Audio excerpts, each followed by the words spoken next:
Good morning বন্ধুরা, কেমন আছো তোমরা সবাই? আশা করছি সবাই খুব ভালো আছো, আমিও খুব ভালো আছি। আমি এখন নতুন একটা ব্লগ দেখার জন্য তোমাদের সকলকে আমন্ত্রণ জানাচ্ছি। ব্লগটা আমি সকাল থেকে শুরু করেছি, চাটা খাওয়া সব কমপ্লিট। আর এখন একটু ঘরটা গুছিয়ে নেব, গুছিয়ে ঝাড় দেবো, দিয়ে মুছবো। দেখা যাক কতদূর তোমাদের সঙ্গে শেয়ার করতে পারি।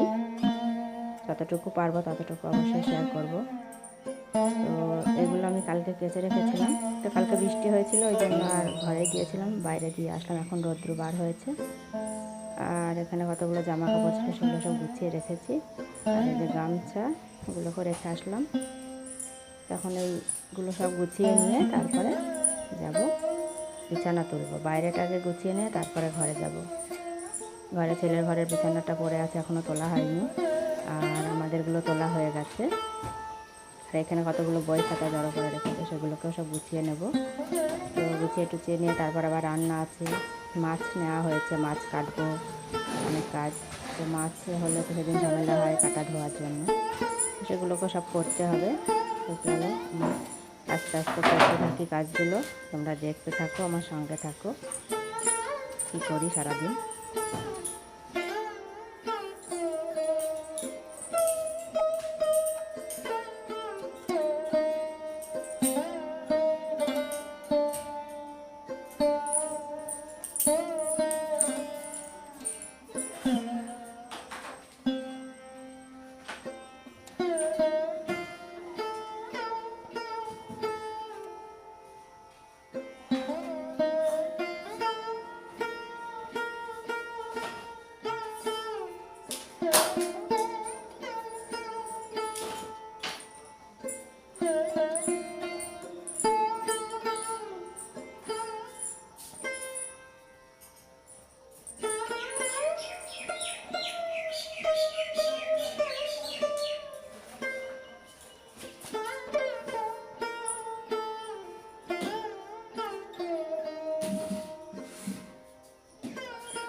এখন আমি টেবিলটা মুছে নেব।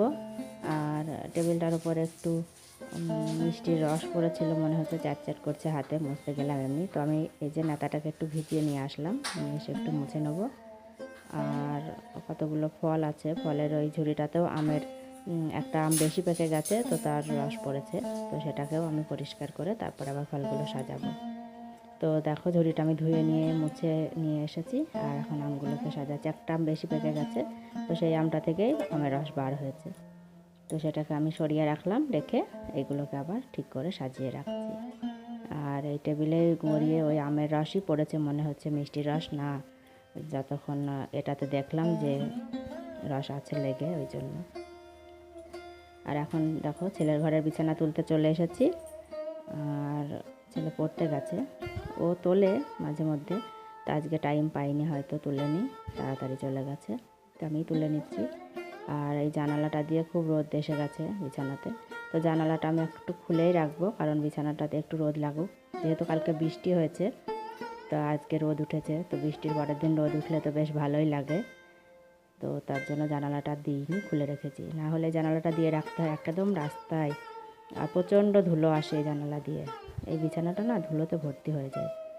তো বৃষ্টির জন্য রাস্তাতে আজকে ধুলো নেই, যেহেতু কাদা আছে, ওই জন্য আমি আজকে খুলেই রেখেছি জানালাটা। তো একটু বিছানাটাতে রোদ পড়ুক। আর বিছানাগুলো আমি এখন গুছিয়ে সাইজ করে রেখে দেবো, দিয়ে তারপরে যাব মাছ কাটতে।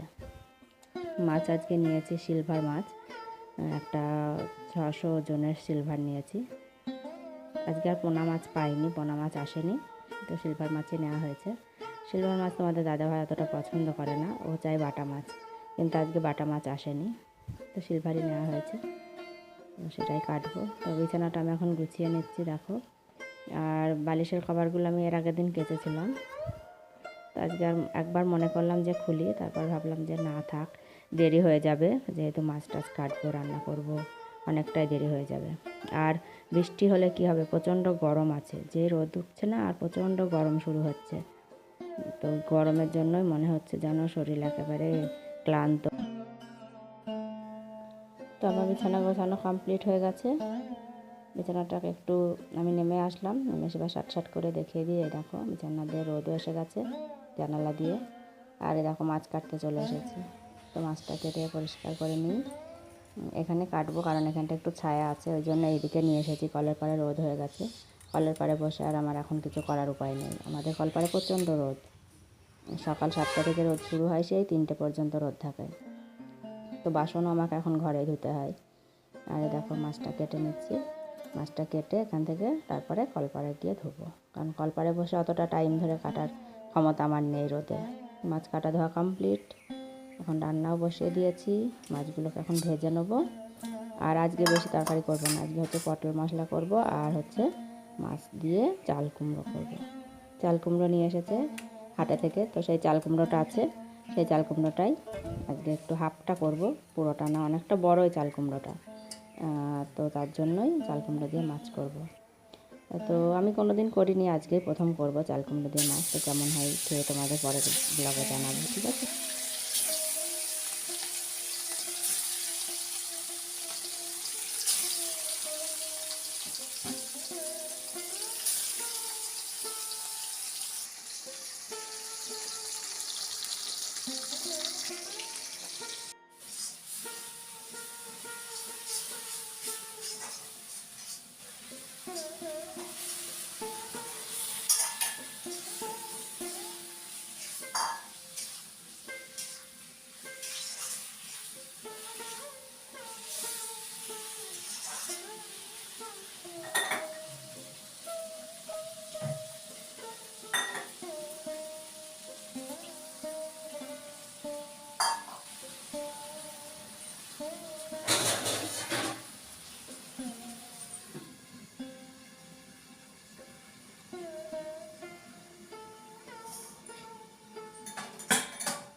তো আমার রান্না কমপ্লিট, দেখো চাল কুমড়ো দিয়ে মাছ রান্না করেছি, আর এখানে আছে পটল মশলা আর ভাত।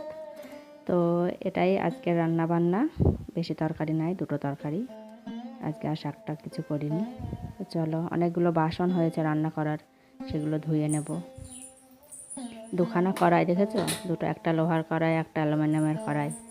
আর হচ্ছে আমার সাঁড়াশি নষ্ট হয়ে গেছে, তো তার জন্য ওই যে লোহার কড়াইটা যেটা দামাট আছে ওইটাতে রান্না করছি। আর এই সরা কড়াইটাও রান্না করেছি, কিন্তু নেতা দিয়ে নামাতে হচ্ছে, সাঁড়াশিটা ঢিল হয়ে গেছে, যে গুজিটা থাকে না সেই গুজিটা। তো সাঁড়াশিটা সারাতে নিয়ে গিয়েছিল, তো দোকান বন্ধ ছিল বলে হয়নি। তো এখন বাসনগুলো ধুয়ে নেবো। আর সাঁড়াশির জন্য খুব অসুবিধা হচ্ছে, মনে হচ্ছে যে গায়ে হয়তো তরকারি পড়ে যাবে, খুব ভয়ে ভয়ে রান্না করছে এই কদিন। তো সাঁড়াশি যদি না ঠিক করা হয় তাহলে আবার একটা কিনতে হবে। আর আমার একটা এমনি সাঁড়াশি আছে কাঁকড়া মতো, তো সেটাতে কড়া পিছল খায়, হয় না, অনেক তরকারি নামানো যায় না, খুবই অসুবিধা হচ্ছে এই কদিন। রান্না করার কথা ভাবলেই আমার ভয় লাগছে যে তরকারি যদি আমার গায়ে পড়ে তাহলে আমি পুড়ে যাব।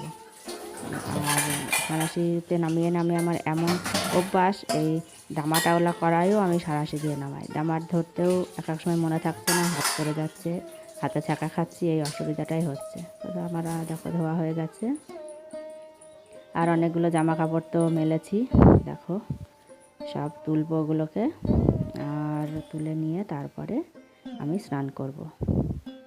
তো তো জামা কাপড়গুলো সব শুকিয়ে গেছে, আবার দেখছি একটু হালকা হালকা মেঘ লাগছে, যদি আবার বৃষ্টি আসে তাহলে ভিজে যাবে আমি স্নান করতে নামবো যখন।